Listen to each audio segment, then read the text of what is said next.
Hello students, কি অবস্থা সবার? আশা করি সবাই খুবই ভালো আছো এবং সুস্থ আছো।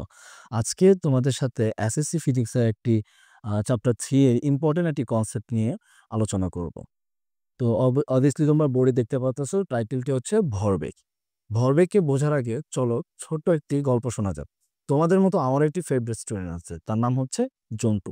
তো জন্টু একদিন আমাকে জিজ্ঞেস করলো, স্যার ভরবেগ কি? তো ওকে আমি বললাম যে ভর ও বেগের গুণফলকে ভরবেগ বলে।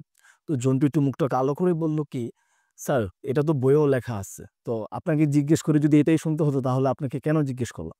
করে ভাবলাম কি যে না, জন্টুকে এইভাবে ভরবেগটা বোঝানো যাবে না।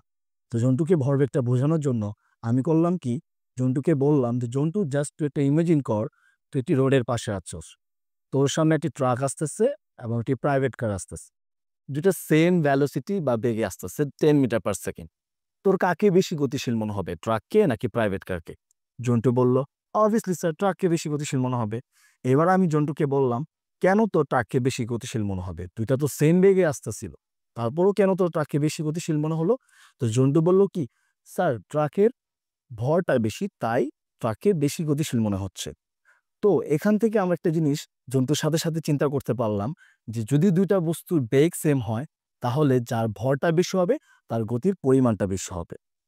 তো এবার জন্টুকে আমি আরেকটা জিনিস ইমাজিন করতে বললাম যে ধর তুই কোথাও চুরি করতে গেছিস। তো এটা শুনে জন্টু খুবই অফেন্ডেড হলো যে স্যার আপনি কি আমাকে চোর বললেন? আমি বললাম যে না, তোকে কেন আমি চোর বলতে যাবো, তোর তো দেখতে নায়কের মতো। আচ্ছা, ধর তুই কোথাও চুরি করতে গেছো, চুরি করতে গিয়ে তুই খুবই ধরা খেয়ে গেলি। ধরা খাওয়ার পরে তোকে ধরার জন্য দুটি পুলিশ আসলো।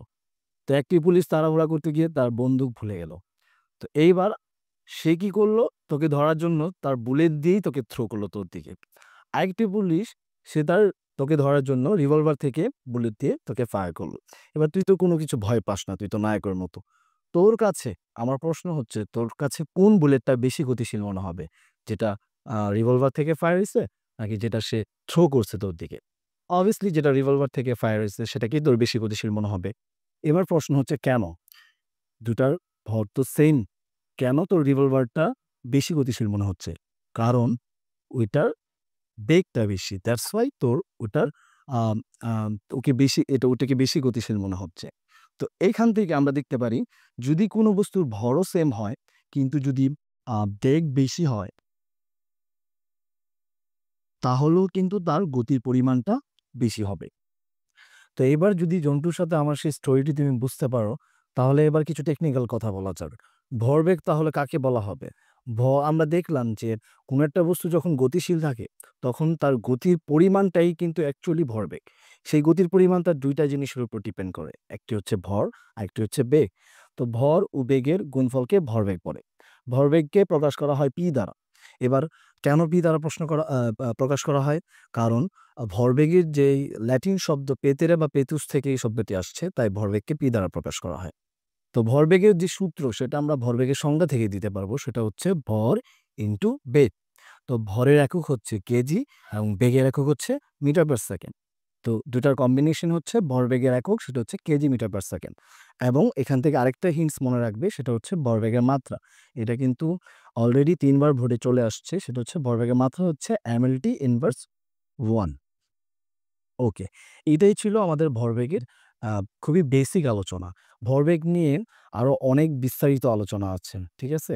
আমরা ভরবেগের বিভিন্ন যে এসএসসি লেভেলে বোর্ড কোয়েশ্চেন আছে, যেমন কতক্ষণ পরে তাদের মধ্যে সংঘর্ষ হয়, মিনিত বেগ, ভরবেগের সংরক্ষণশীলতা নীতি মানে কিনা, সংঘর্ষের পরে কে বেশি ক্ষতিগ্রস্ত হবে, সংঘর্ষটি কি আদৌ ইলাস্টিক হবে কিনা বা স্থিতিস্থাপক হবে কিনা?